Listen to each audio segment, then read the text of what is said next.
যারা প্রাইস ব্যাংকের গ্রাহক আছেন তো অলরেডি প্রত্যেকেই জানেন যে বর্তমানে টাকা তোলা যাচ্ছে বা উঠানো যাচ্ছে। তবে যারা ডিপিএস করছেন তাদের জন্য একটি দুঃসংবাদ আছে। এই দুঃসংবাদটা কি সেটা জানতে হলে আজকে ভিডিওটি দেখতে হবে। তো প্রিয় দর্শক, যারা এই পাঁচ ব্যাংকের গ্রাহক আছেন তো প্রত্যেকেই জানেন, প্রত্যেকে তাদের নিজস্ব যে অর্থ আছে সেগুলো ফেরত পেতে শুরু করেছেন।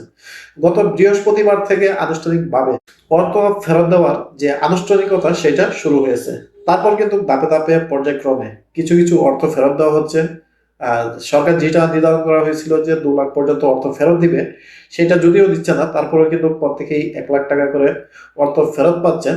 সেই সাথে আপনারা যারা উত্তোলন করতে চাচ্ছেন সবাই কিন্তু এখনো উত্তোলন করতেছেন। তো এটাতে কিন্তু আবার একটা আশার সংবাদ, সেটা হলো যে অর্থ কিন্তু জমাও পড়তেছে। অর্থাৎ শুধু যে অর্থ উত্তোলন করতেছে বিষয়টা এরকম না, অর্থ আবার জমা হচ্ছে। অর্থাৎ বুঝতেই পারতেছেন যে আপনারা যারা অলরেডি ব্রাঞ্চ গুলোতে গেছেন প্রত্যেকেই জানেন এটা কিন্তু আসলে যে একটা পরিস্থিতি আমরা দেখছি এটা স্বাভাবিক হয়ে যাবে কিছুদিনের ভিতরেই মনে হচ্ছে। তবে এখন সবচেয়ে সমস্যা যেটা বাড়তেছে সেটা হলো যাদের ডিপিএস আছে তাদের। অর্থাৎ অনেকেই যে আপনার মেয়াদ দিয়ে যে ডিপিএসটা করছেন সেটার ক্ষেত্রে যে জটিলতাটা দেখাচ্ছে, এটার অর্থ যেটা সেটা কিন্তু এখন ফেরত পাচ্ছেন না। অনেকের ডিপিএস এর মেয়াদ শেষ হয়ে যাচ্ছে, অনেকের মেয়াদ আছে। তো যাদের আছে তারা এখন পেরেশান করবেন না, কারণ বর্তমানে যেহেতু দিচ্ছে না সেক্ষেত্রে শুধু শুধু আপনি গিয়ে ঝামেলায় পড়েন সেটা আমরা চাই না। সেক্ষেত্রে আপনাদের এখন না যাওয়াটাই ভালো। যখন আপনাদের মেয়াদ শেষ হয়ে যাবে তখন যান। আর এখন যাদের অলরেডি মেয়াদ শেষ হয়ে যাচ্ছেন তাদেরটাও কিন্তু দিচ্ছেন না। তাদেরটা যেটা হচ্ছে সেটা তারা নির্দিষ্ট পরিমাণে একটা সময় দিয়েছে যে 6 মাস, অন্তত আপনাদেরকে আরো 6 মাস অপেক্ষা করতে হবে। 6 মাস পরে গিয়ে আশা করি আপনাদের যে ডিপিএস আছে সেটা উত্তোলন করতে পারবেন। তো এখন যে কথা হলো যে আপনার যে 6 মাস থাকবে সেটা কি ফ্রি? না, অবশ্যই ফ্রি না।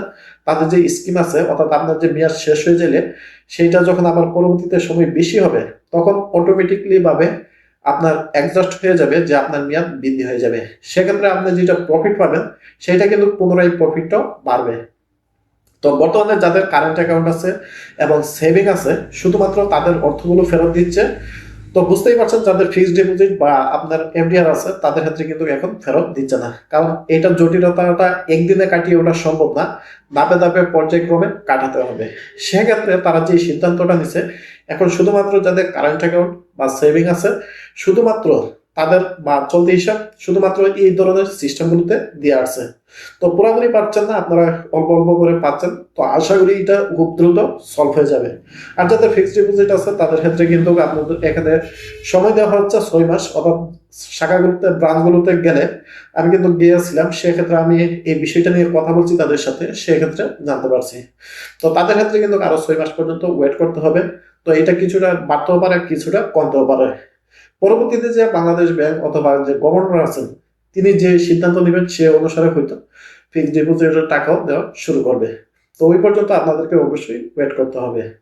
তো এই বিষয়টা আজকে আপনাদেরকে জানানো উচিত ছিল, কারণ অনেকেই আমাকে মেসেজের মাধ্যমে হোয়াটসঅ্যাপে বারবার জানতেছেন যে ভাই চলতি হিসাব দিতেছে, সেভিং দিতেছে, আমাদের যে ফিক্সড ডিপোজিট বা এফডিআর আছে সেটা দিচ্ছে না কেন।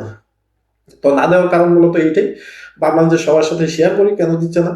ব্রাঞ্চগুলোতে যখন কথা বললাম এই বিষয়টা নিয়ে তখন কিন্তু এই জিনিসটা জানতে পারলাম।